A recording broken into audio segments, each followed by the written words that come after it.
All right, we are live. You have my sincerest, humblest apologies. About 7 minutes late, and I am deeply sorry for that. I was enjoying today. Today's going to be a good show, folks. I was really enjoying prepping for today's show, and I got lost in time and some of the stuff I was reading and some of the stuff I was preparing, and I just lost track of time. And then, of course, it's Texas.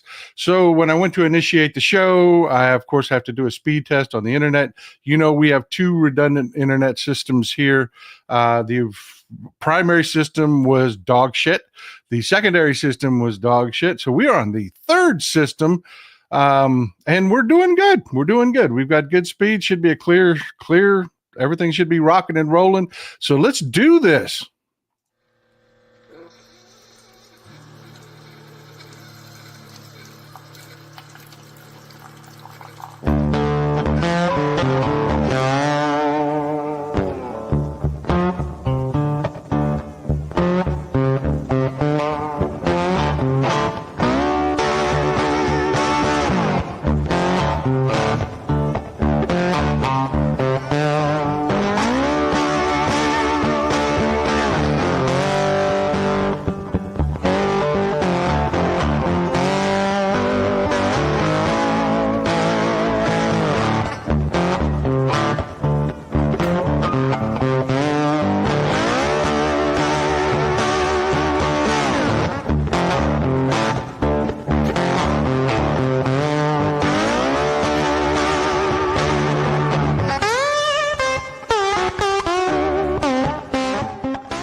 All righty. I am very glad to see Mafros here from across the pond. We're going to have all our European folks. Could you chime in? A lot of the show today is going to be about Europe and European politics and what is going on with the Trump regime here. And it's just we're going to talk about the oil and gas industry. We're going to talk about the automobile industry. We're going to talk about what's going on in Ukraine. It's going to be a good show. It's going to be a good show. Let's start with this. Let's start in my backyard. There is a spider that is around here. They're actually all over the world, but we have them here. It's called an orb weaver, and they're absolutely stunning spiders. I used to be extremely arachnophobic, folks. I did. I couldn't even. It's so funny. There was a comedy. Jeff Daniels, one of my favorite actors. John Goodman was in. There's a movie. It was a comedy called Arachnophobia, from like 1990s. If you never saw it, it's a funny old movie. It gave me freaking nightmares. I'm telling you, I used to be intensely arachnophobic. Then I moved out here into the forest. You know, y'all know I'm from South Texas originally. Desert. It's Mexican Badlands, beginning of the Mexican Badlands. It's desert. Above that, you've got the hill country. If you keep going straight, you run into the plains around Dallas. But out here in Northeast Texas, it's forest, man. It is forest, and it is beautiful. And I had to really come to grips with my arachnophobia, and I'm cured. I'd say I'm cured. I actually love the little buggers now. But we've got some interesting spiders out here. One is the golden orb weaver. And the reason I'm talking about this, stick with me. The reason I'm talking about this is I kind of have to issue an apology. I do. I've been pretty salty lately. I've been pretty hard on, the Gaza folks, the Genocide Joe folks, even today, the people that are attacking Democrats that don't understand and this, that, and the other. And prepping for today's show, Mrs. Texas Paul has been, on me like white on rice. Because I have been harsh. I have been salty as hell. And I have been hitting that block button just because I just couldn't handle it, man. I just was prepping for today's show. It was one of those moments of clarity. It was like, oh yeah. See, people keep telling Paul, you're so smart and you're so this and that. No, I'm not. And I keep telling people, no, I'm not. No, I'm not. I just look at things a little differently. I'm no smarter than anybody else. I just have a different appetite. And when I see things, I don't see things, political things that happen in a linear format or in a vacuum or anything like that. My view on things, I back out. And the reason we're talking about orb weaver spiders and the beautiful, they make one of the most beautiful spider webs in the world. I get to see these in my backyard. And they're stunning. And they are a perfect example of what politics is. See, politics isn't ever just a singular event. History isn't ever just a singular event. None of it happens in a vacuum. As one thing's happening, other things are happening, and it's and when you're someone like me, I'm never looking at that singular event. I'm looking at the web. And that's what we're going to do today, because you folks are not, we've talked about this before. You're always ahead of the conversation. You understand the big picture. You talk about the picture. You're usually, when I'm talking about something, y'all are talking in chat. Y'all are usually 2 steps ahead of me in the conversation because y'all are big picture people too. And what's going on today and this Saudi Arabia peace meeting, and what's going on with Ukraine and what's going on. It's actually one of those moments in history that is huge. It's going to be one of these times where our grandchildren are going to be studying this in history books, and historians are going to be pointing to this moment and explaining what happened now.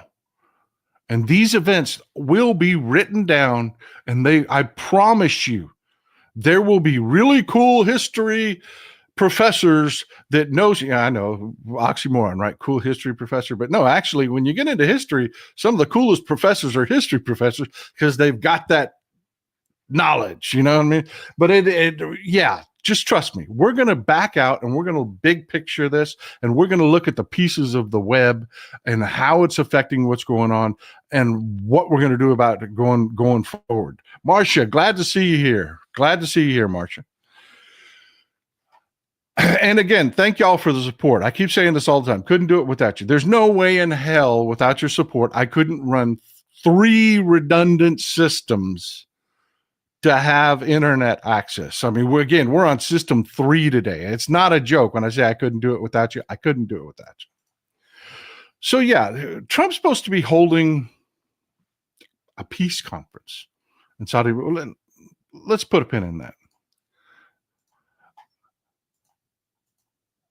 Back in 1978, we're going to jump in the Wayback Machine.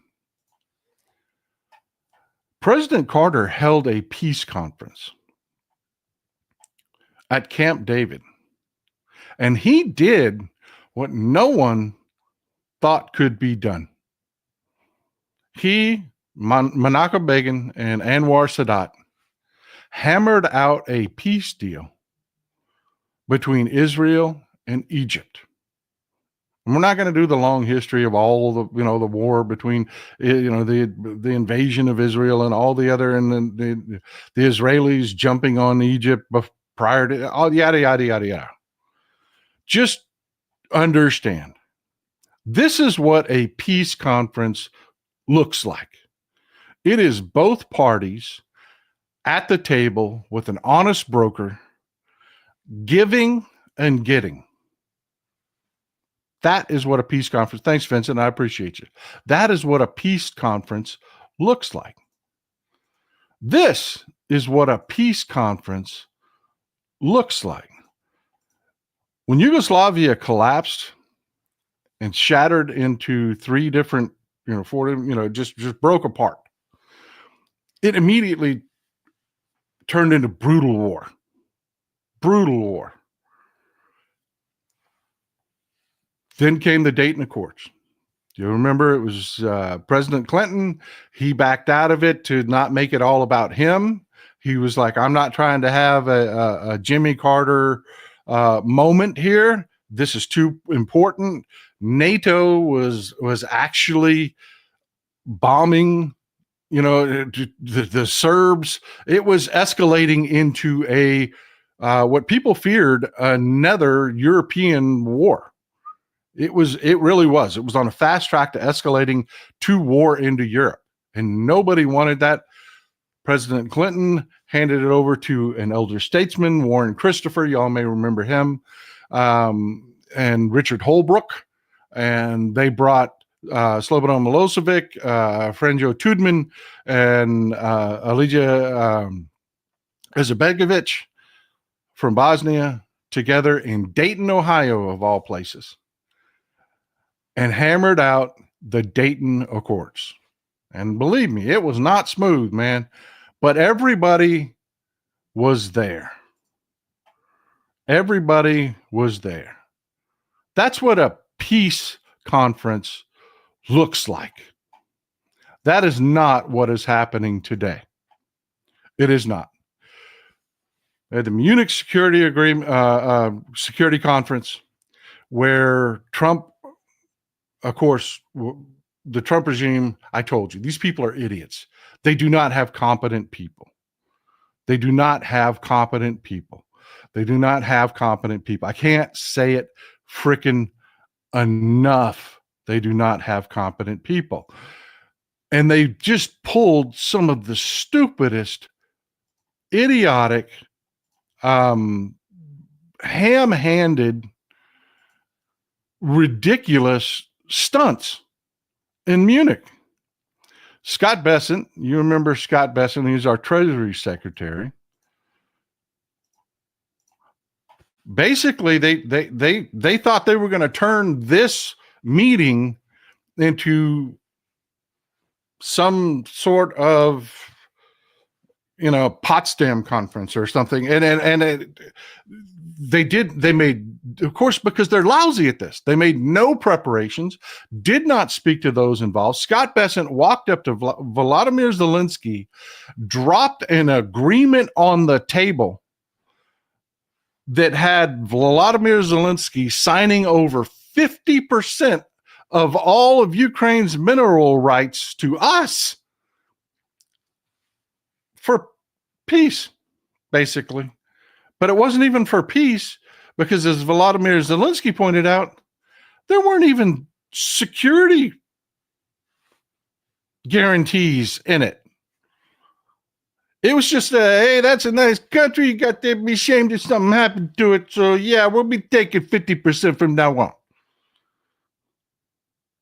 It was laughable, clownish, stupid to the extreme. But Scott Bessent, under Trump's orders, because Trump is a bad used car salesman, told Volodymyr Zelensky, sign it now. You have to sign this now, because Volodymyr Zelensky said, we'll take a look at what you're offering here, which, to be honest, really shocked everybody in Europe, because everybody in Europe didn't think that that's where Zelensky was to even entertain any kind of deal like that. But no, they ended up rejecting it.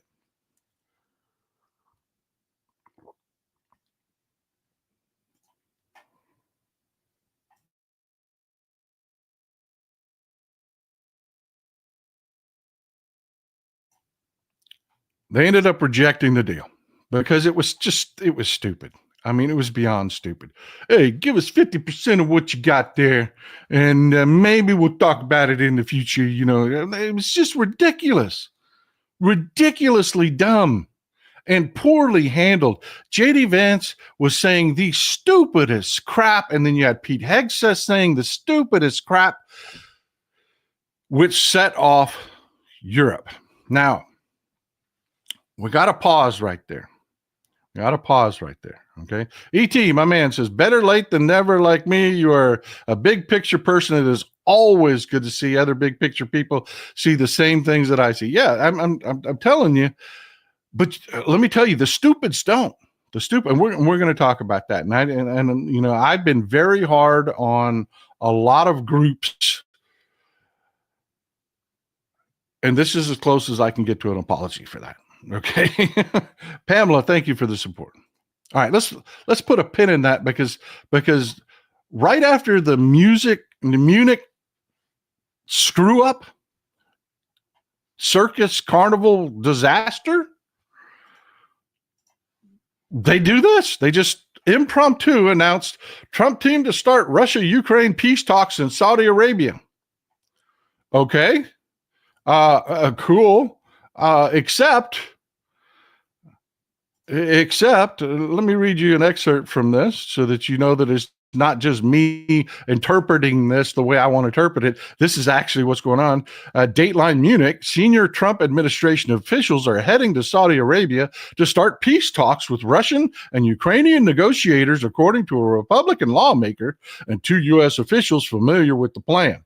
However, a Ukrainian official told Politico that the announcement of the Saudi talks came as a surprise to Kyiv. And as of now, there are no plans to send a delegation.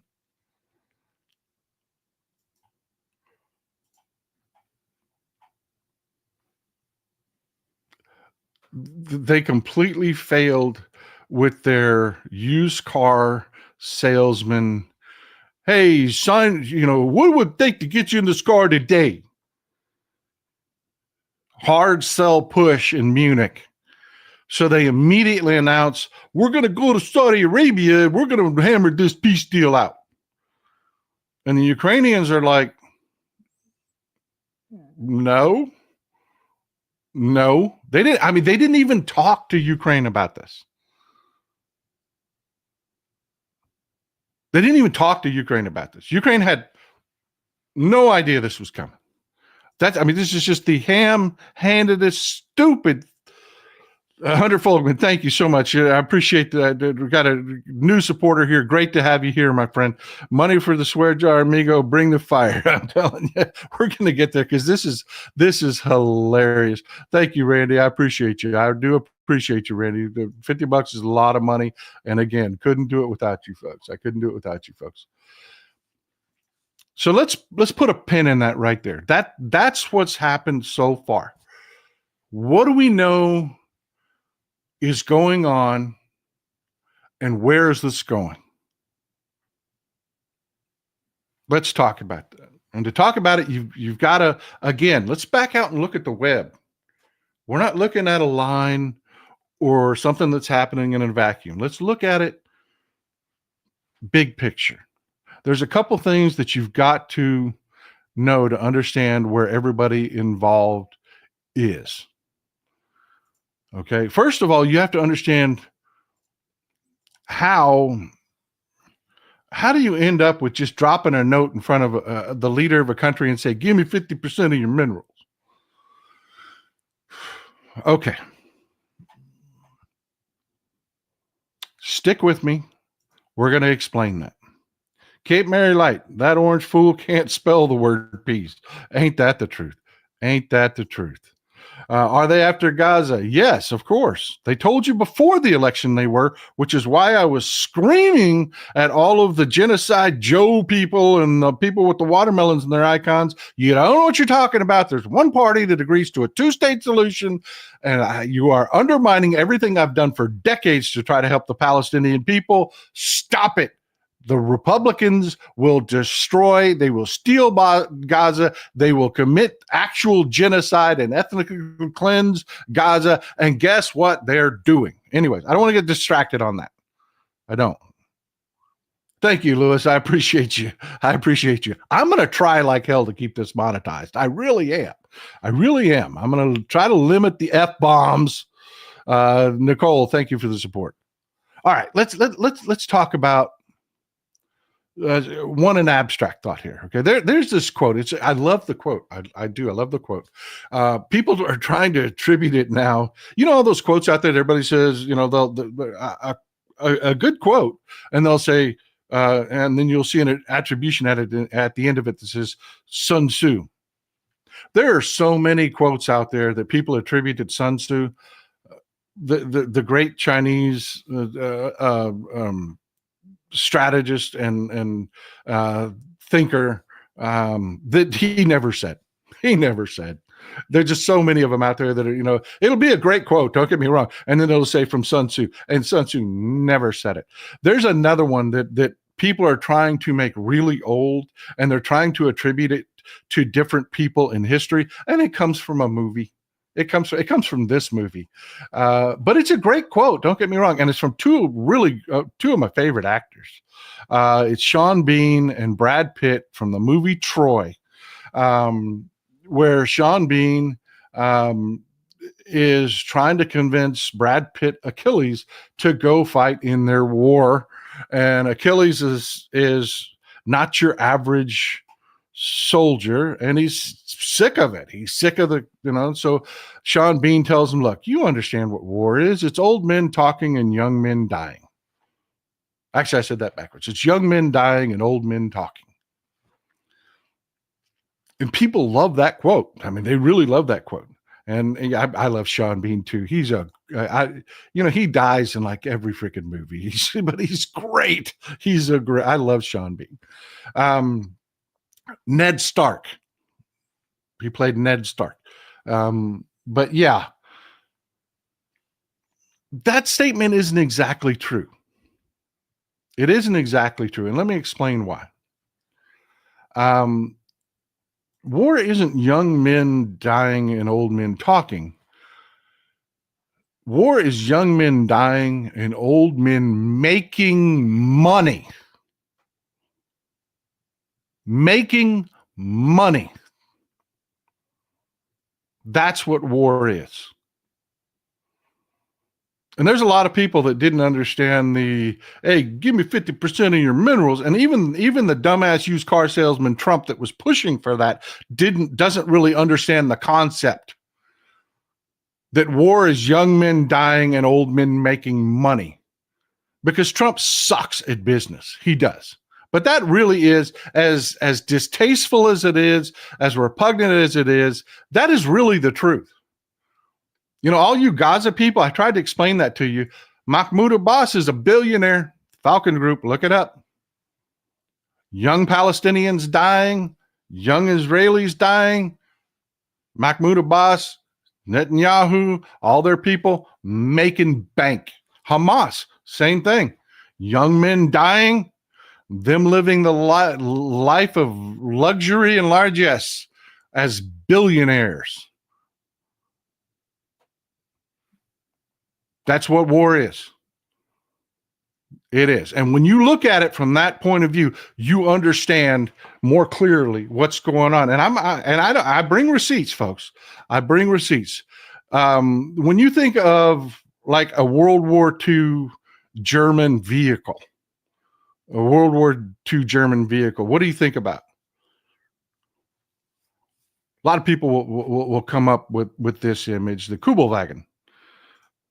It was iconic. You remember what made the Germans so effective in World War II? It was Blitzkrieg. And that didn't come from the tanks. That came from the support vehicles. It allowed them to move their army incredibly fast. And the Kubelwagen, and interesting, I love history, and this is one of the things that I got distracted on that I was late about, and I'm sorry. The Kubelwagen is based on the Volkswagen. I love you folks. Absolutely right. The VW thing. And to prove that I actually love you people, and I actually have this image ready to go for you. The Kubelwagen after the war became the VW thing. And this is a side note. I know it's a distraction, but it's interesting, and I like to talk about it, and it's my show. So yeah, we're going to talk about it. The Kubelwagen became the VW thing. Y'all remember these? It was designed by a guy by the name of Ferdinand Porsche. Ferdinand Porsche. Y'all know Porsche.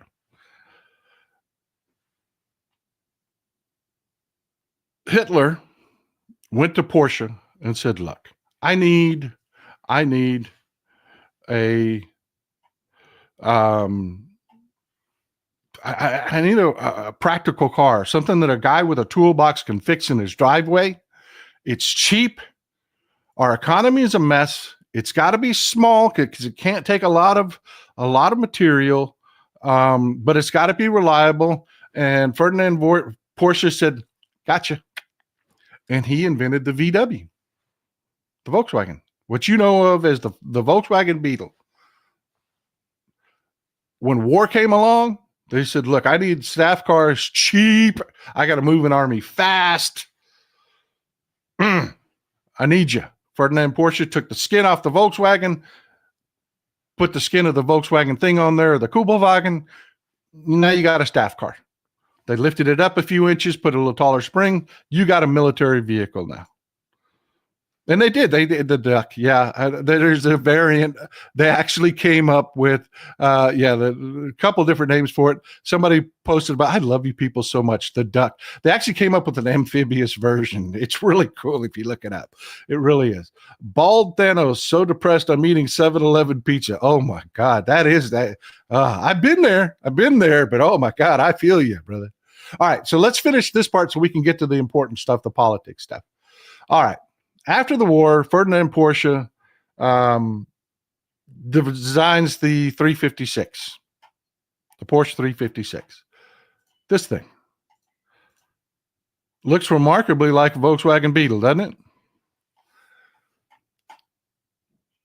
Develops the Porsche 356, which becomes this.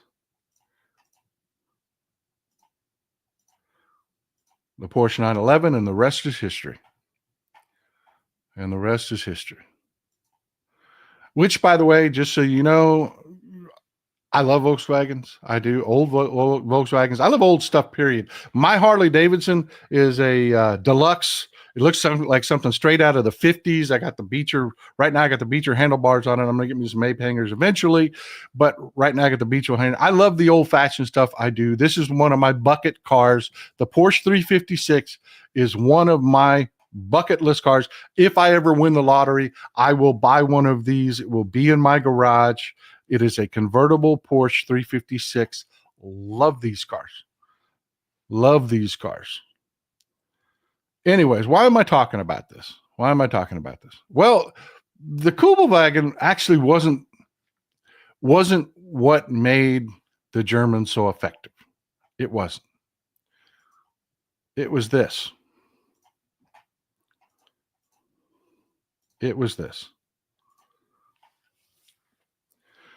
They could move a lot of people really fast.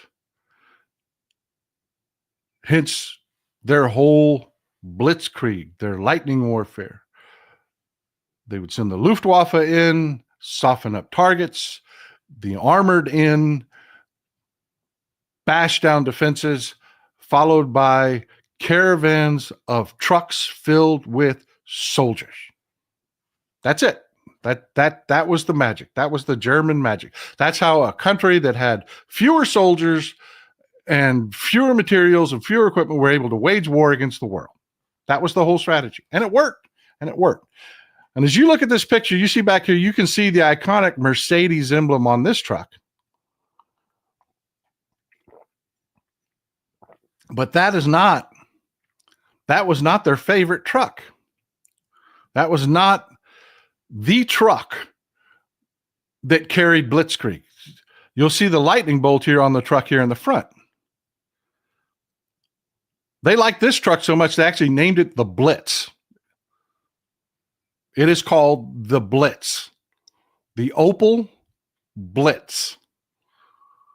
And that was the favored truck of the Germans in World War II that made blitzkrieg possible. Thank you. I appreciate you. I appreciate the support, guys. I really do. Thank you. I am truly grateful for the support. Yeah, exactly. Porsche was a damn genius. He was. I love the Porsche 350. I will, if I ever win the lottery, I will own a Shelby Cobra and I will own a Porsche 356. Two of the best cars ever made in history. Anyways, enough of that. Why am I taking all this trouble to get you to the Opel Blitz?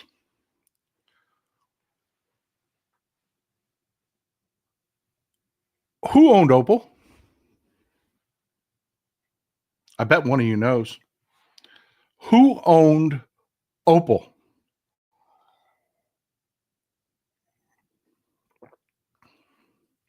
Some good guesses. No. Boom! I knew one of you knew it. That's right.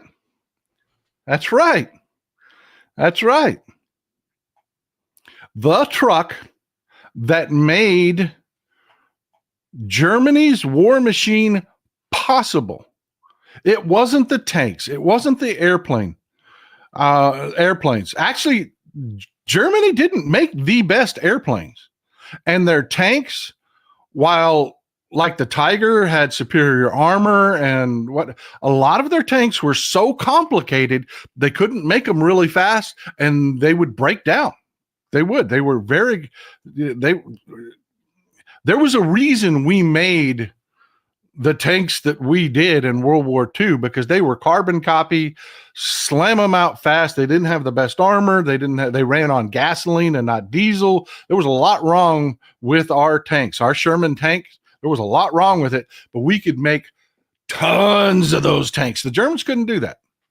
What won the war for them was the Opel Blitz, and the Opel Blitz was a General Motors, the American car company, General Motors company.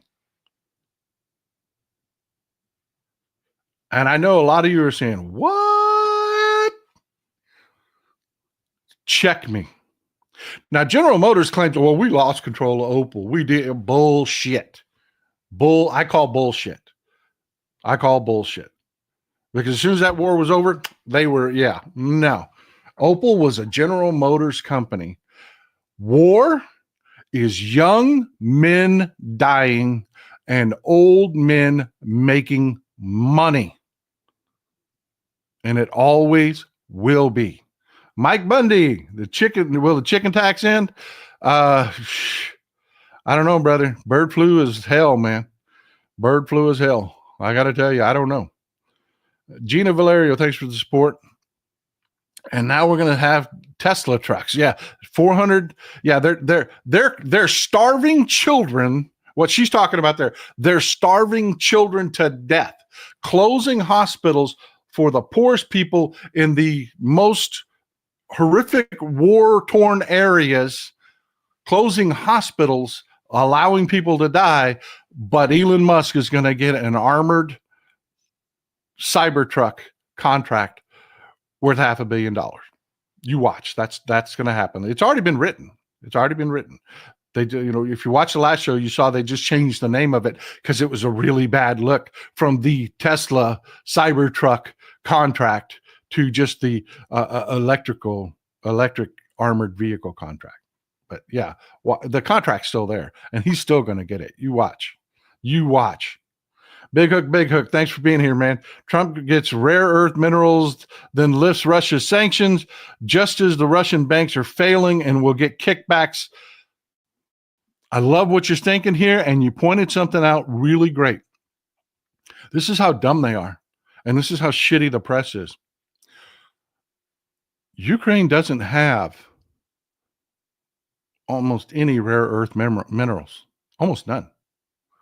If you look up what the list, it's like 17 elements of what they are considered rare earth elements. Ukraine doesn't have them. But that's what they keep saying. Because I really don't think Trump understands the difference.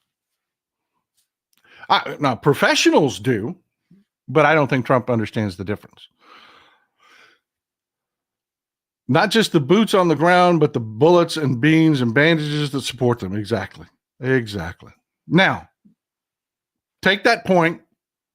War is young men dying, old men making money, and set that aside.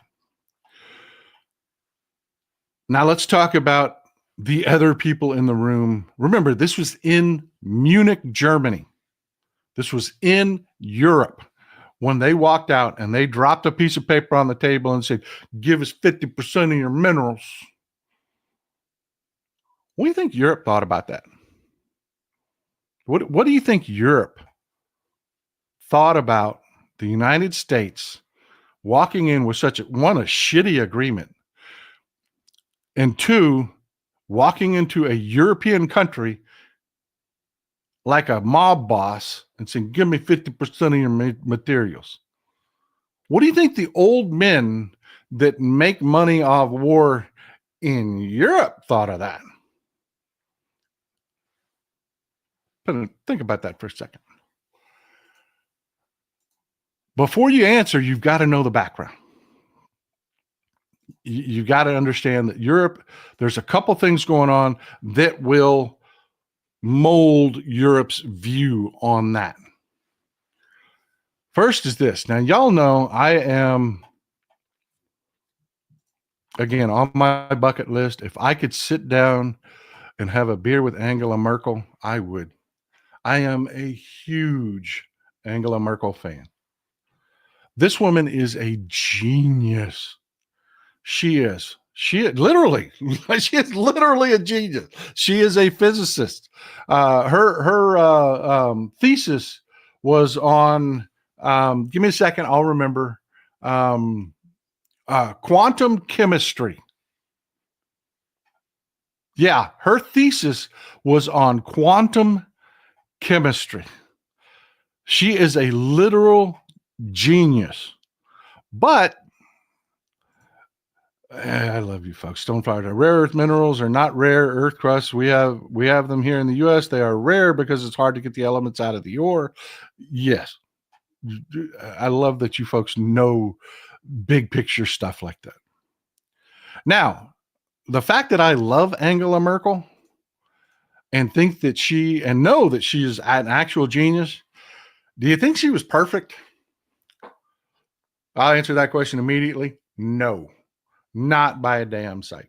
And she made a huge, stellar mistake that she is still trying to defend today, which is unflattering as hell. She did this. You remember the pressure to move away from nuclear energy? That was a really big deal there for a long time.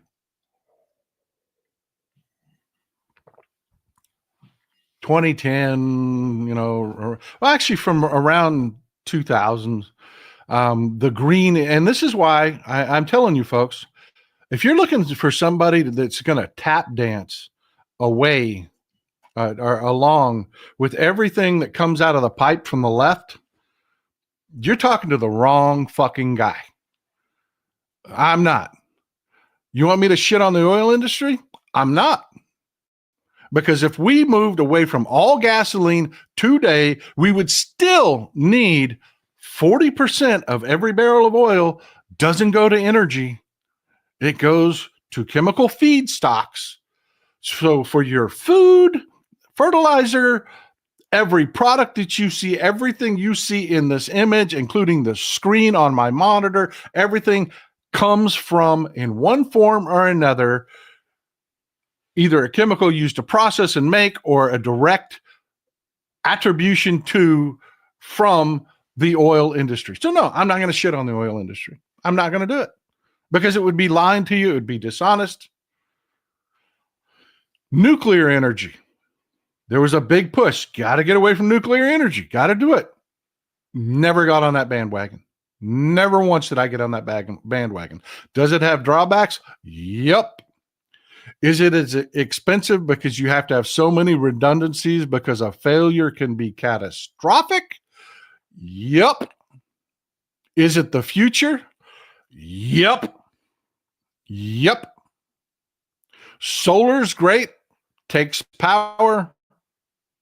Great for putting on houses to limit the kind of grids you need. Solar's great. For security reasons, solar's great. Imagine not having a country where you can't knock the power grid out because everybody's generating their own power at home. Just security-wise, solar's great. It is. It is. But there are a lot of things that are needed. It's like I say, you're never going to get rid of fossil fuels, not completely, because there are things in which you're going to need a big amount of energy right away, and you're not going to be able to do it with alternative energies. Diesel trucks. There will always be diesel trucks. There will always, work trucks, stuff like that. We can move to electric and we can get cleaner, but you're never going to get rid of fossil fuel 100% for those reasons. Angela Merkel, for whatever reason, thought it would be a good idea. I encourage people to watch Mark Carney interview on the rest of his politics, Canada's future prime minister. We'll see. We'll see. Amy Poe, will this country survive until the midterms? Of course. Of course it will. I'm not going anywhere. You going anywhere? I'm not going to let them dominate and beat me. Are you? No. No. I don't think I'll fucking let them take my country. What about you?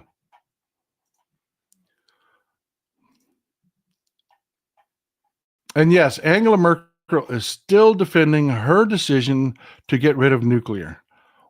Why is this a bad thing? Because the last part of that, what she replaced it with is natural gas. Natural gas that they're bought from Russia. And we can all see now in hindsight, strategically, what a terrible idea that was. Because as soon as Putin decided, I'm just going to start taking shit, and Europe said, no, you're not, Putin went and turned off the gas.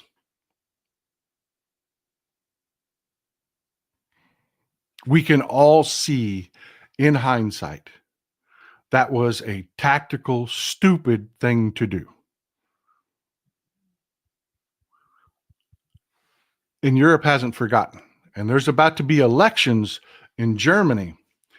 And Angela Merkel's whole old party, which Scholz is a member of, the Christian Democrats, are about to get a drubbing. They are going to, the liberals are going to clean their clock. They are. Which is not what you think of like here when we say liberals. In Germany, just a quick cliff notes, the Liberal Party in Germany is socially liberal, but very conservative fiscally. Okay? They're not like big spenders. No. We could do a whole show on each country in Europe's different politics. You just got to understand it ain't carbon copies of us. The words don't mean exactly the same thing as you. They don't. Second place is going to be the AFD. That's right. The fucking Nazis. And repeat after me. Jeder Nazi ist ein Hurensohn. You're going to hear that a lot. Jeder Nazi ist ein Hurensohn. Every Nazi is a son of a bitch, and it is an anthem that is being sung across Germany, across Europe. It's made its way here. It's all over social media here. Jeder Nazi ist ein Hurensohn. Every Nazi is a son of a bitch. And they taunt the AFD with it. You've got, just like here in the United States, old bigoted bastards that are going to give them some power. Now, what you're going to get is the Trumpers, which were put in power by old bigoted bastards here, that are going to claim that it's some vindication that, oh, yeah, they were right. The way they think is right. No, it's not. It is a backlash against Angela Merkel and her decision to take them off of nuclear power, which has put them in this position, which has caused hardship in Germany right now today over the Ukraine war. So you're having a backlash against that. That is what's killing the Christian Democrats. in Germany. It's not that people love the AfD or their ideology. They will recoil from it because the AfD will do the exact same thing the Trump regime is doing here, which is they will start to act on the things that they said that they were going to do. See, the reason the AfD is having success in Germany is that same stupidity that was here. You know, remember me screaming into this microphone, they're going to do Project 2025. They're going to go after your Social Security. They're going to go after Medicaid. They're going to go after Medicare. They're going to go after, and the whole feeling from way too many people was, no, they won't. That's just talk. Well, it ain't talk, people. Pamela, thank you for the support. I appreciate you always being here. I see you.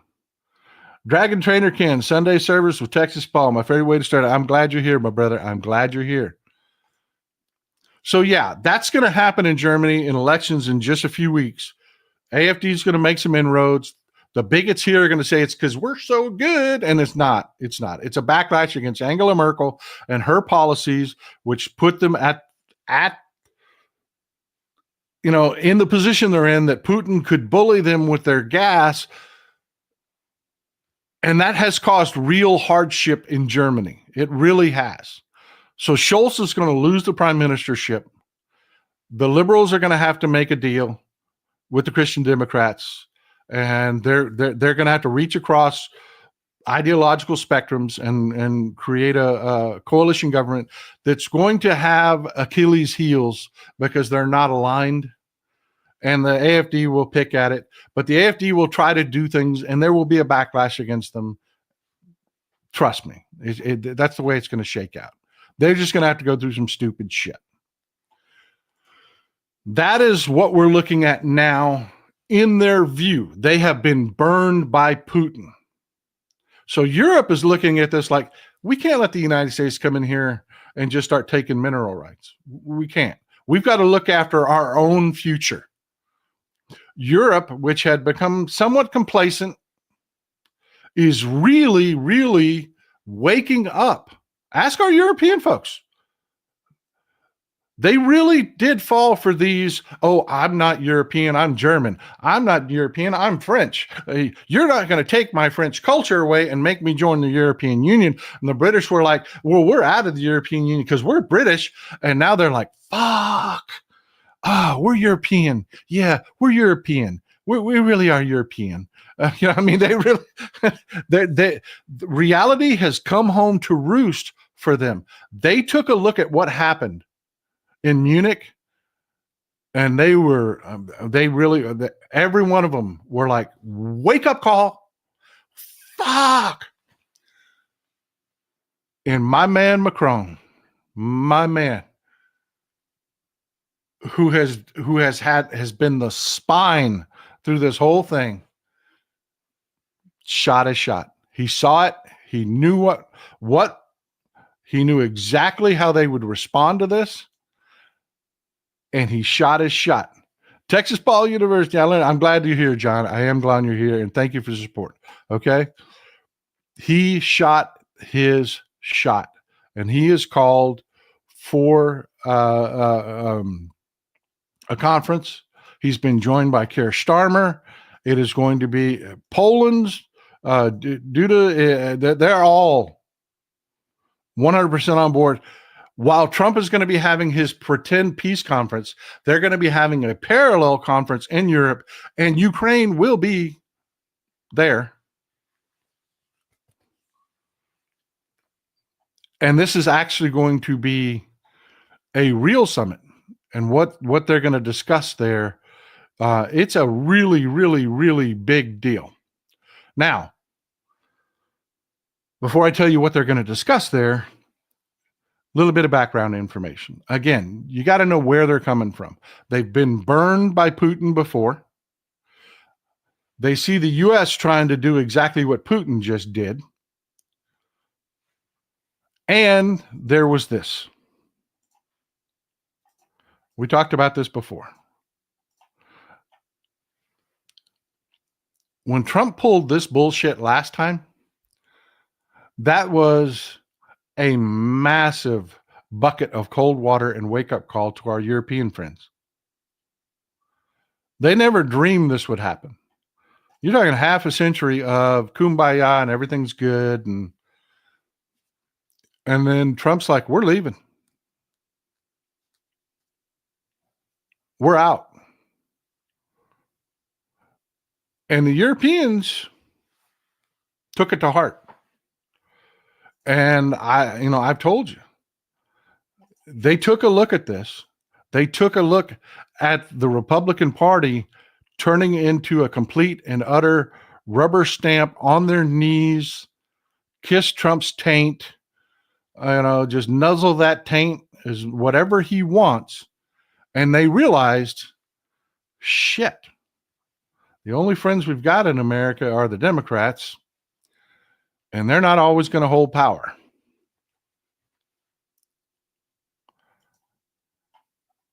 So they made plans. They did. They made plans. They said, we're going to have to live without the United States. We just are. Wouldn't you? I mean, if you were them, wouldn't you say, okay, look, we're going to have our own security forces. We're going to have to have our own security agreements. We're going to have a post-American NATO is what we're going to have to do. At some point, if somebody like Trump gets into power again, we're going to have to be willing to just throw up the middle finger and tell them to go screw themselves. And that's exactly the way history is going to frame what is happening right now.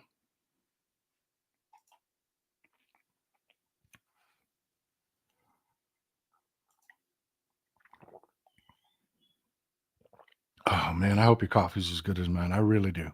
I really do. Need a good cup of coffee to get through all this. Man, thank you. Thank you for the support. I really appreciate you. 7 cents. They did it 5 years ago.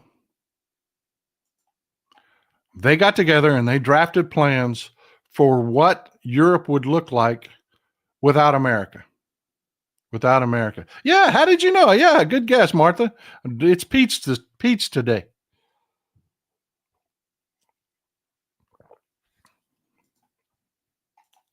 And I want to thank you again for that massive bag of Kittytown pumpkin spice. I am a pumpkin spice freaking addict. I am. I love this stuff. Mrs. Texas Paul, not so much. So yeah, she was grateful for the pizzas. You should have seen her face when I opened that box. I was like, oh, look at this. I pulled this bag of Kittytown coffee out. It's freaking huge, man. That was so generous of you. And she's like, she literally started into a chant. Please don't be pumpkin spice. Please don't be pumpkin spice. Please don't be pumpkin spice. I was like, sorry, baby. They sent it to me. Oh, Helen, thank you for the support. I appreciate you. I do. I appreciate you. But yeah, look. And I love this comment right here. To show you just how unafraid Ukraine is, do you know what their foreign minister said in response to this whole... Look, this really happened, okay? Of course, that the demand really happened. The European response to it, as I'm explaining to you, really happened. And here's Ukraine, and they're dealing with these responses, and they're coming up with what to say and what to do, because the war is in their country. To signal to the U.S. that yes, we're willing to talk about peace, and we know war is young men dying and old men fighting. We know that everything, all of the support we got wasn't free. We were going to end up having to give up something to pay these debts off. We knew that we were going to have to make some deal about mineral rights, yada, yada, yada, et cetera. They put a statement out, and I freaking love the Ukrainians. Oh my God, I love the Ukrainians. And it's one of them. I never knew how much I love the Ukrainians, but I freaking love the Ukrainians. Their response was to lay their friends in Europe that are like, no, we're not going to give them a bunch of mineral rights, but to signal to the Americans that yes, we're willing to do. They said that, we've got a huge surplus of eggs, and we know you need eggs. We'll send you some eggs.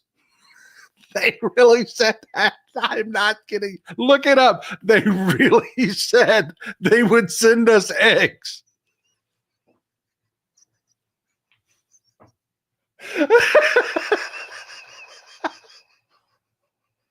You gotta love the balls on these people. I fucking love Ukrainians. I do. They're like, take this deal, wad it up into a little ball, and shove it up your ass, and then we'll send you some eggs. Oh my God. Me too. I want them eggs too. I was like, hey, that's a deal, man. That's a deal. I have had no breakfast tacos in months because you know me, I'm a tight ass bastard. I can't be paying those prices for eggs. I can't. And I'm telling you, I was like, I'll take the eggs. But look, this is seriously happening. NATO has been planning for a post-America NATO since the first Trump administration. They have. And they are holding this security conference. And this is where it gets serious. I mean, it's good laugh and all that other stuff and this, that, and the other. But this is really what they're talking about tomorrow.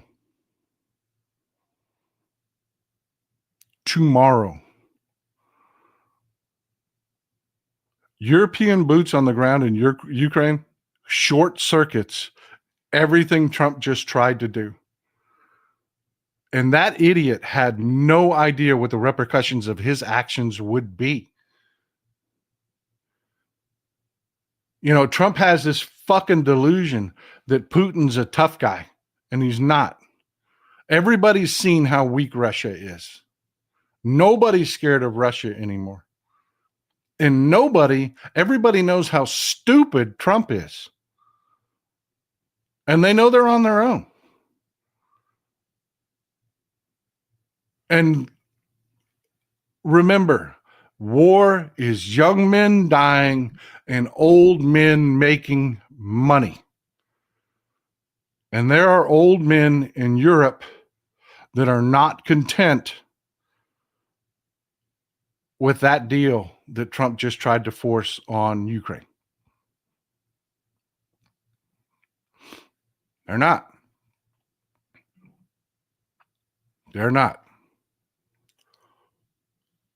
So they're holding a security meeting. Zelensky said in Munich, Europe needs a European defense force. And the Poles and the Germans and the French and the British all said, yep, looks like it.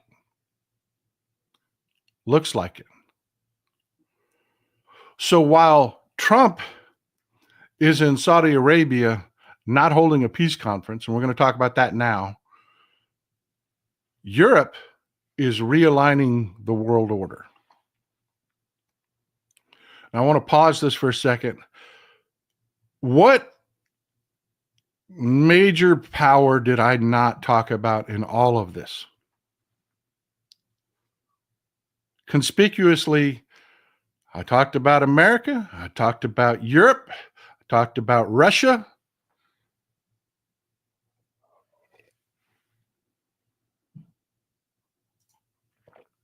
Bingo.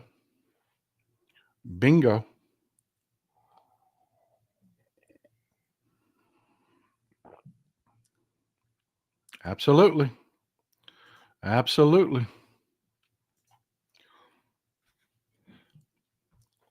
Our Canadian friends are meeting with China. Our Mexican friends are meeting with China. Our Russian friends are relying on China for hard currency. Our Indian friends, who are trying to compete with China, are on a push. Right now, Modi just came to the United States to tell Trump he was smart and beautiful and smelled terrific, are trying desperately to compete with China.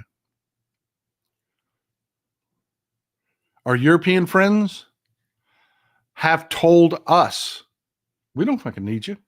We'll do business with China. And she has had the loudest response to this, and I'm going to quote him right now.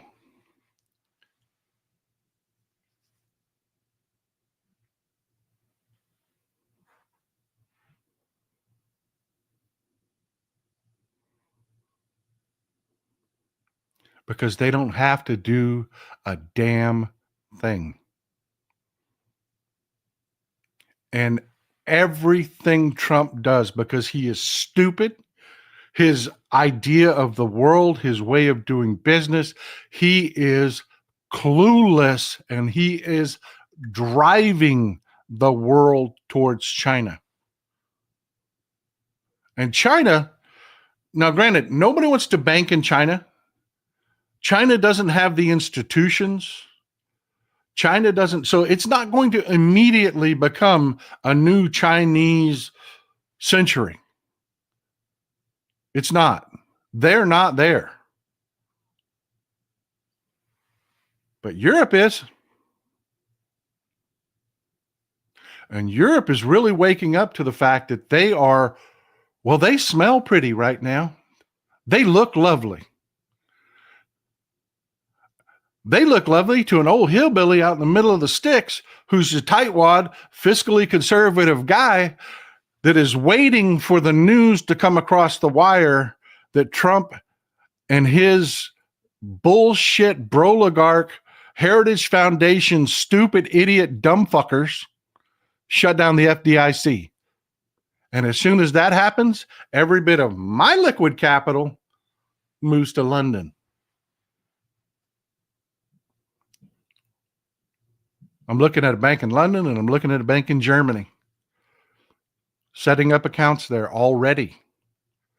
And the moment they go after the FDIC, my money is gone. Because Germany still insures deposits. Britain still insures deposits.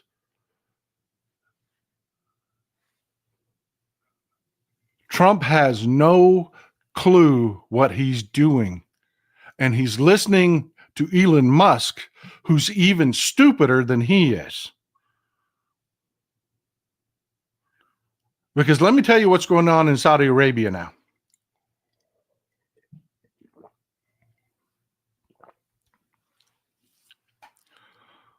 Yes, Canada does, and y'all are a great ally.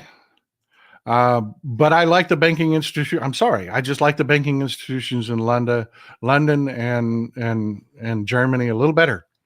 I do. I love Canada. I do love Canada, and a lot of people will consider Canada once they go after the FDIC and your deposits are no longer insured, because they already got. Remember, they already got rid of the Consumer Financial Protection Board.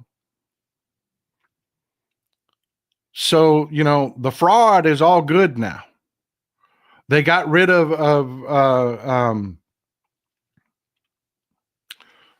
having a brain seizure. What the hell's the name of the board?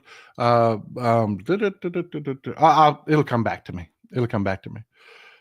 But they regulate, they are the organization that goes after foreign influence. Right now, you can bribe the United States government, and there's nobody to investigate it or prosecute it.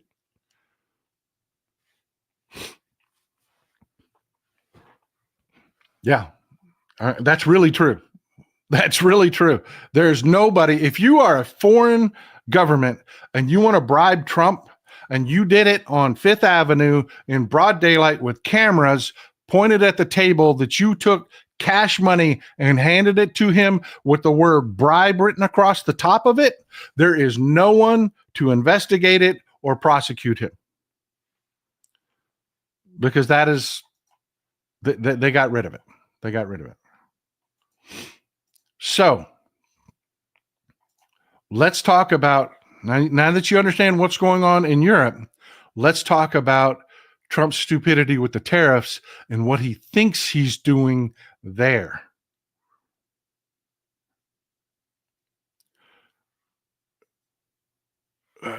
Here, before we get started, I want to play you a little clip. There's a creator on TikTok, and he's not just some creator. He actually works in the oil and gas industry. He's got a background. Y'all know who I'm talking about, Mr. Global 2. He's talking about the oil industry right now. And before we talk about what Trump thinks he's doing with the oil industry, you've got to kind of catch up a little bit. This is part of that. Let me play this for you. Couple of months that oil production in 2024 is likely to be flat in the United States. When we hit record production levels, everyone was screaming, yay, now let's go to 14 million barrels a day. And I was like, whoa, hold up. That's not happening. And the EIA, who is always behind me, finally came out and said U.S. crude oil production will slow sharply from record heights over the next year. And what that means is we're not really going to see much more growth in production, if any at all.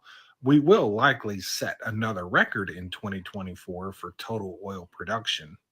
And that's because we're starting off the year with very strong numbers, and we will maintain those numbers pretty much throughout the year, whereas last year we started off with lower numbers and climbed. So for 2024, we're pretty much going to stay right where we're at, right around where we're at. I've also talked quite a bit about underinvestment in the industry with the big push for renewables and how we will still need all of this oil, even though people aren't investing in it as much. And I've been talking about that for quite a while. And finally, someone else is coming out and talking about it. And that is the CEO of Occidental. Now, this isn't something that's going to happen tomorrow, but probably next year in 2025, oil is going to enter another super cycle. And if you don't know what a super cycle is, that's when oil prices start going way up due to undersupply. Because over the last 10 years, we've only replaced about half the oil we've used. Basically, what that means is we're not going out and looking for any more big discoveries. Like, that's not really a big thing anymore. People are spending their money on sure bets. And the next super cycle for oil could last for many, many years. And that's because countries all over the world are trying to move. Okay, enough of that. Now, you understand what he's saying there, right? We have been using more than we're pumping, even though we're pumping record amounts, right? So the world reserves on oil is coming down, which leads to what he's talking about is super cycle, raising prices. You know what? You've heard me say it. I read the same consumer rags he's talking about, the industry rags he's talking about, and they've been saying this forever. They've been saying this forever. Oil prices will go up and they will be sustainably high. And all of the short-sighted people are like, well, it's because Russia's sidelined and this. That's not true. China's buying Russia's oil. They are. China is already bringing Russia's oil to market in that they're buying it. And if they're buying it, they're not buying oil reserves from other places because they only need so much. Follow me? What is Trump doing in Saudi Arabia right now? Because it's not a peace conference. It's not. He is brokering the demise of the American oil industry. He is. Now, it won't happen like COVID. Now, the Cliff's Notes, what happened in COVID? All right. The oil industry was decimated during COVID. And here's why. Not only did we have COVID and a massive shrink of demand, the oil industry, the domestic oil industry, because we had been developing fracking and like the northern shale fields and fields all over, they had huge debts and they were caught into a cycle where they're having to work on old zombie wells. There was a lot of infrastructure investment, and they took on massive amounts of debt. The American oil industry, plus some mergers happened. A lot of things happened, right? Spiderweb. Wasn't one individual. A lot of things happened. But you just got to know, the American oil industry was in debt going into COVID. Prices plummeted because demand plummeted because of COVID. We shut down. At the same time, Saudi Arabia and Russia saw their shot. They saw the American oil industry in deep financial debt. If they kept pumping and plummeted prices, they knew the American oil industry was incredibly vulnerable, because the American oil industry could not stop pumping oil because of the debt. Normally, what an oil company will do is turn the tap down. Demand plummets, you turn the taps down, prices stay kind of like De Beers with diamonds. De Beers has more diamonds than they'll ever use, but they only release them at a certain amount to keep prices up. That's what the oil industry tries to do. They couldn't, because you were seeing major oil companies, not just the mid-level and the smaller oil companies that did go bankrupt. The majors were facing bankruptcy, so they had to pump. So what happened to oil and gas prices during COVID? They plummeted. That's not going to be the repeat of exactly what happens here, because Trump learned from the last deal he made with his Saudi and Russian buddies. He learned. One, our Canadian friends and our Mexican friends, Trump wants to make you pay the price to let his Russian daddy back on the market, because that is what they're negotiating in Saudi Arabia right now. It's not a Ukraine peace. It is ripping the sanctions off of Russia. So Ukraine not being there is going to be one of their excuses. You're going to hear a talking point that's going to come out. Ukraine doesn't even want peace. Why are we sanctioning Russia when Ukraine don't want peace? We made them bad offers and they didn't take them bad offers. They must not want peace. You're going to hear that a lot over the next coming weeks. Ukraine don't want peace. Why punish them Russians who were just defending themselves by invading another country?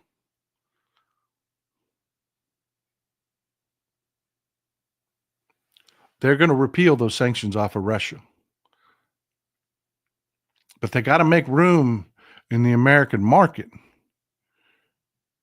because Trump is getting big money from the majors, the major oil producers. So they got to make room in the American market. And how do they do that? 25% tariff on Canada, 25% tariff on Mexico. That's going to be 100% implemented. And that's what it's about. Everybody's like, it makes no sense. Why would you do that? Why would you do that? Why would you put tariffs on Canada and Mexico? They're our friends. They're our allies. They're with us. It doesn't make sense unless you look at it from the point of view that you're looking at the world and you've got Putin's balls resting right here and his ass crack is on the top of your head and you're nuzzling that taint. From that point of view, it makes perfect sense.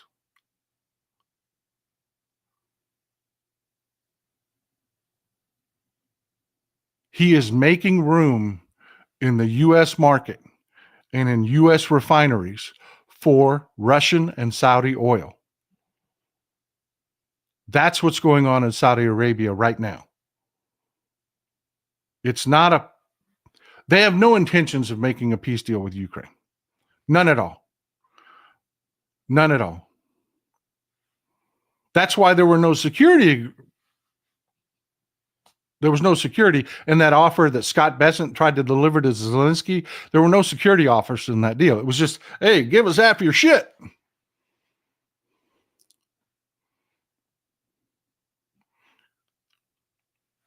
That's it. Long term, that bankrupts the small and medium producers here in the United States, because Russia and Saudi Arabia want that control back. Right now, Joe Biden went to the majors and said, I will take your leases away if you do not produce. I will not be at OPEC's behest. I will not. They will not control me. And remember, Russia is in OPEC plus. If you do not use those leases, I will take them from you. That's over. That's over. So if you look at this from the point of view of if you went to ChatGPT and said, hey, tell me how I could make Saudi Arabia and Russia as powerful as possible on the world oil market, they would do this. They would say, okay, put tariffs on Canada, put tariffs on Mexico, make room in the American market for Russian and Saudi oil, let them flood your market. And remember, it's going to take time this time because no one is bankrupt. So what are American companies going to do? They're going to play into it. They're going to turn the taps down to try to keep prices up. But the Saudis and the Russians aren't. They're going to flood our market. And domestic production and all those hillbillies that are out there, these dumbasses that work in the oil industry, I'm telling you, roughnecks are dumbasses. They are. They are just, don't ever try to have a deep conversation with a roughneck. Don't. They're dumbasses. And they are MAGA to the core. Because they're like, woo, oil and Trump. And they don't know that feeling that they're feeling in their rectum is the schlong, the Russian and Saudi, and the guy that lubed it was Trump. But they're going to feel it first. They're going to feel it first. What else is going on? You notice the aluminum and steel tariffs. That's for Elon. That's for Elon. Watch what happens here. I told you about Ford, and I hope you went back and Googled it. The domestic car industry is in full panic and freak out mode over the tariffs. They just are. They are like, we cannot survive this. This is insane. You can't do this. But he did it. 25% tariffs on aluminum and steel. I know, and I know what you're saying, but Paul, Elon Musk is part of the domestic car industry. This would hurt him too. If Trump never, remember, the Republicans' modus operandi, cause a massive problem, tell everyone that with a low IQ that you're the only person that can fix it, and then do something that serves your interests that you can pretend fixes it. This is Tesla's massive Chinese factory.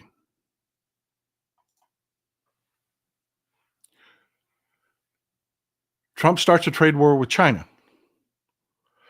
Trump ends trade war with China. And part of him ending his trade war with China is, well, we won't put tariffs on Teslas. And Elon Musk is now in the position of making cars in China that he can import here. And remember, his buddy Trump controls what the tariff is. When the rest of the automobile industry is suffering under having to buy aluminum and steel at a 25% tariff.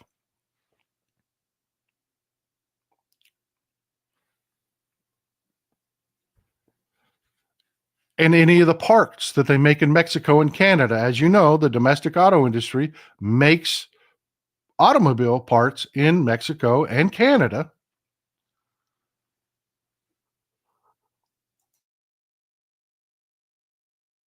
Elon Musk will then be in the position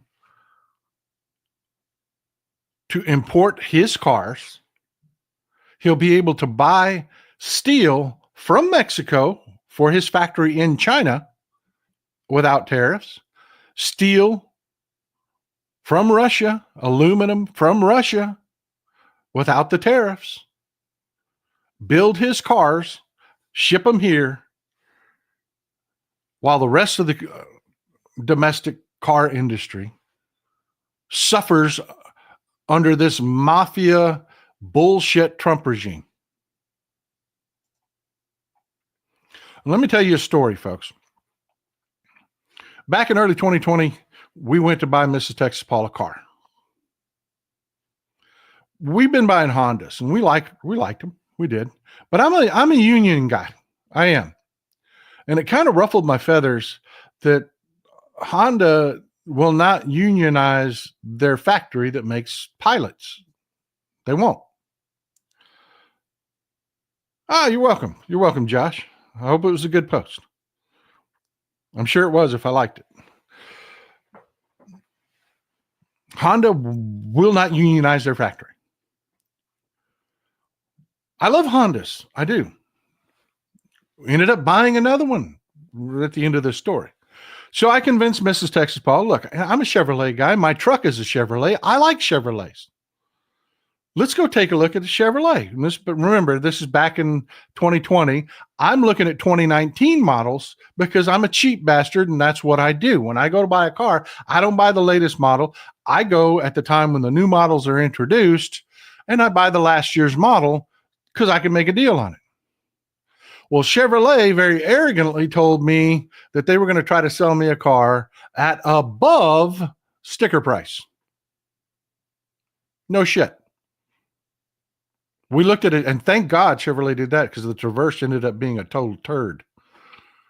We looked at a Chevy Traverse, and they're like, we'll sell it to you for $57,000. And I'm like, the retail on the RS model is $45,000. Why would I pay you $57,000? You're out of your damn mind. And they said, well, if you don't like it, you can leave. And me and Mr. Texas Paul said, bye. And we got up and walked out. So I said, you know what? You want to look at something that's not a Honda? Let's go look at a Subaru. I get it. It doesn't meet our union guidelines, but I'm not buying a Ford. We've had nothing but bad luck with Fords. I'm not buying a Ford. Let's go take a look. And GM's not American anymore. It's owned by Stellantis. So we said, screw it. Let's go look at a Subaru. We like the Ascent. We went, we made a deal on a Subaru. Loved it. Loved it. We made a deal on a really nice Subaru. And then, get this, the sales manager left with it. Only one on the lot that fit what we were looking for. He took it and went home while we were making a deal on it.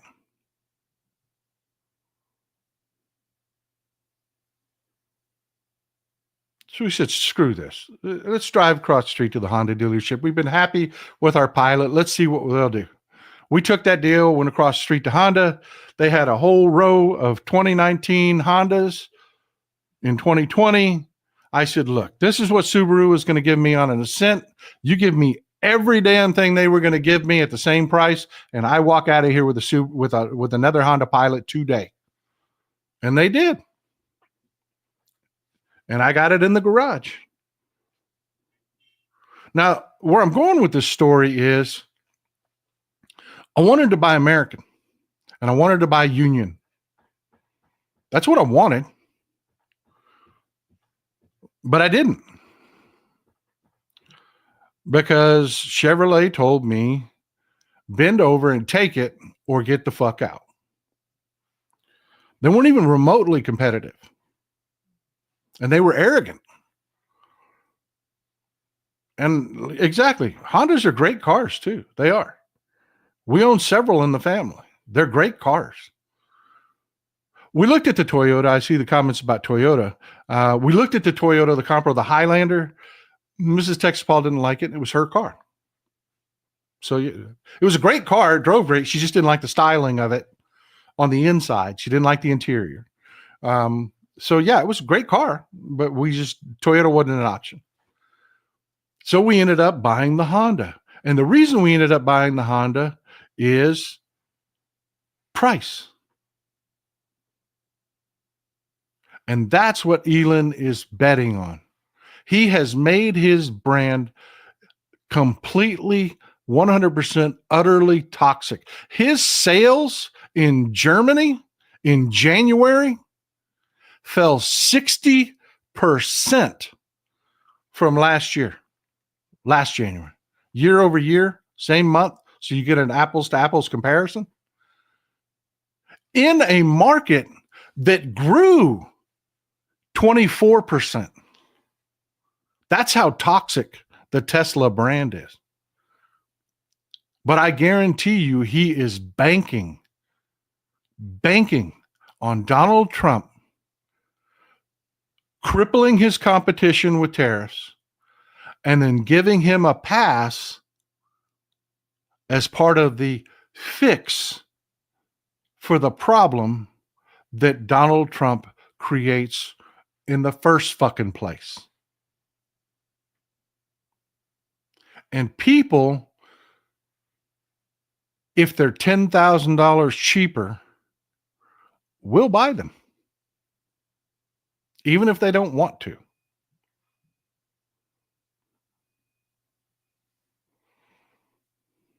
So yeah, this ain't about you. Your gas prices are not going to come down any lower than they are now. They're going to go up for a little bit. But Russia and the Saudis are going to flood our market, killing domestic production. Then those gas prices are really going to spike. Your food prices aren't coming down because guess what? The president could never control the price of eggs because we have a global pandemic of bird flu. They just had to cull a giant flock of bald eagles because they were all infected with bird flu. Yeah, really, look it up, man. Don't take my word for it.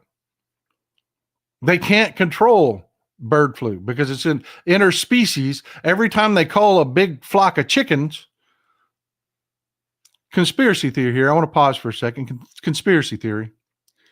Why isn't chicken going up at the same rate as eggs? They're having to kill these flocks. Are we fucking eating them diseased birds? I don't know. But that sounds pretty damn gross to me. Why isn't chicken going up at the same rate as eggs? Because it's the bird flu that's killing them. Oh, I get it. It's two different birds completely. I get that, Gina. I do. But wouldn't it also be killing those flocks? Or are we just eating chickens with bird flu? I don't know. I would not eat raw chicken. I'm personally, just because I can't answer that question, overcooking the shit out of my chicken.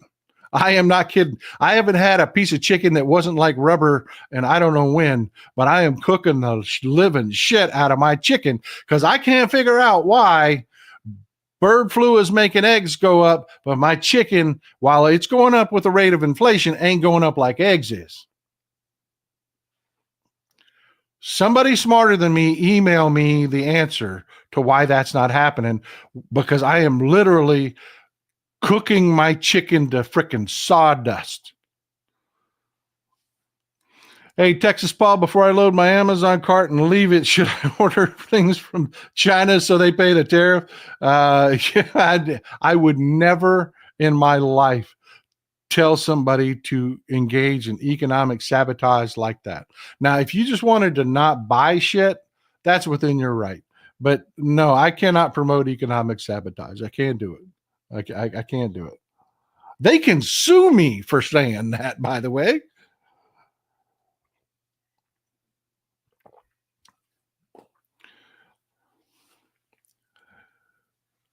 So, yeah, let me just wrap this up. What is happening right now is not, it's not a peace deal. It's never meant to be a peace deal. Never going to be a peace deal. They're going to try, they think they're a bunch of used car salesmen. They think, what's it going to take, Ukraine, to get you to the end of this peace deal today? And then they think that they're going to tell them, take it or leave it. And it ain't going to work because Europe exists. Europe doesn't need our bases anymore. They figured out 5 years ago they're going to have to live without us, and they are prepared to do what it takes. They are. Russia, nobody wants to do business with Russia. Nobody wants this. Nobody wants this. Except for Donald Trump and a bunch of people, right-wing influencers that Russia has been bribing. I'm going to say this again. If you Democrats don't pull your head out of your ass and figure out that you need to be paying people, you need to be in this fight. Of course, you can't do that because it's Johnny Got Rocks that's doing it and they don't fund you. So, yeah. But the right-wing online influencer industry, they're kicking my ass because it's just you and me.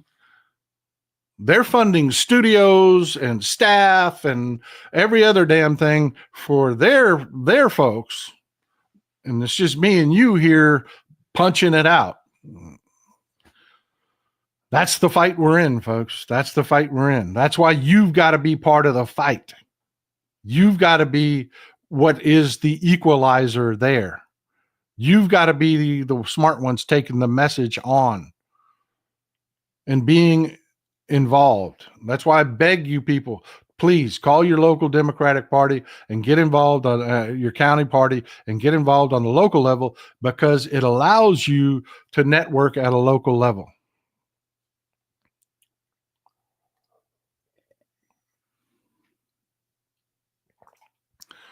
Yep. Mrs. Texas Paul sent me that video. That was really cool. Sheryl Crow sold her Tesla and donated the money to charity.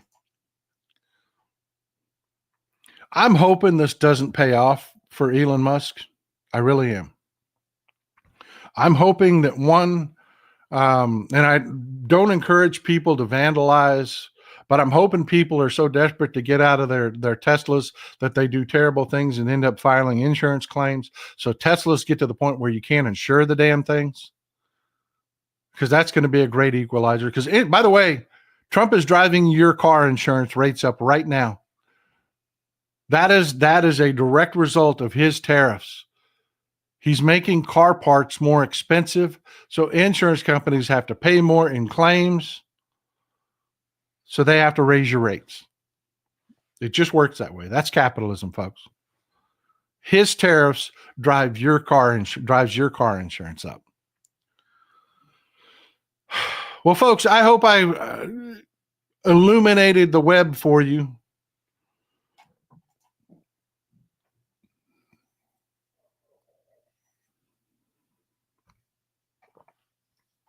And I hope you've got a little better understanding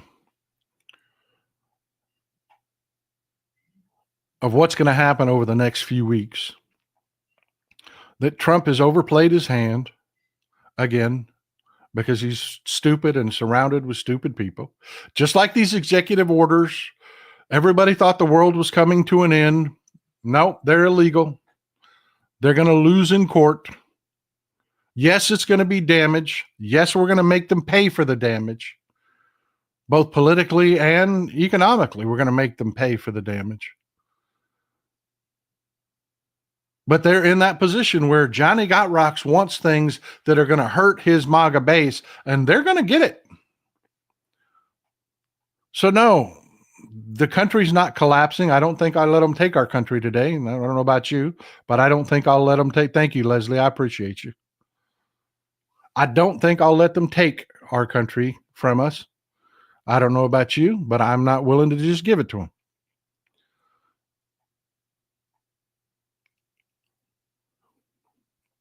But that is what I have for you today. I hope you have a wonderful Sunday. I hope this makes you feel a little bit better, and it helps you understand the big picture a little bit better. While we've still got almost 5,000 people here, hit the thumbs up button, hit the subscribe button. The subscribe button doesn't cost you anything. It's free. It's just like the follow button on other platforms. It just helps us with the algorithm and helps you find us easier going forward.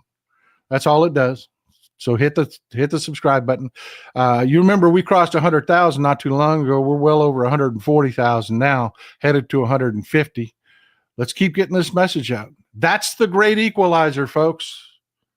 They may have a bunch of sorry-ass billionaires and Russians bribing their right-wing influencers, but you are the equalizer to that. You are smart people. You are smarter than their audience. Their audience is made up of the stupids. You've heard them talk.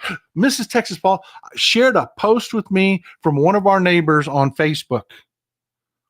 You're not going to believe this. This lady, who is a MAGA nut, was talking about how great it is that they're going to be building resorts and make Gaza such a beautiful place, and what a good thing that's going to be. And it was just when her daughter chimed in, because her daughter's not a MAGA imbecile, and said, "No, Mom, it's not going to be beautiful. It's not. They need to build hospitals. They need to build schools. They need to rebuild these people's homes. What do you think they're going to do to these people? You think they're going to let these people live in the resorts? No." But these MAGA nutters, man, they'll believe it. And you're the equalizer because you are smart enough to communicate this stuff. I may not be able to reach everybody, but you can. You folks can. Victor Harshman, thank you for the support. I really appreciate you, man. I appreciate you being here. Thanks for keeping the lights on. Vicky Bruton, thank you for the support. And when I say I can't do it without you folks, I mean I can't do it without you folks. I can't. I couldn't afford, without your support, to have 3 freaking internet systems, which I have to do in this house because it's rural Texas. Had 2 that were useless. It'd have been a completely miserable, pixelated, lousy show if I didn't have that 3rd system I could log into that was functional. I really appreciate you. Thank you. Well, Christy Light, thank you. Mary Mack, thank you for being here. Thank you for the support. Chris Hayes, I love Canada too. Me too, brother. Me too. Chris Hayes in the house. Love you, folks. Enjoy some Texas cities at night.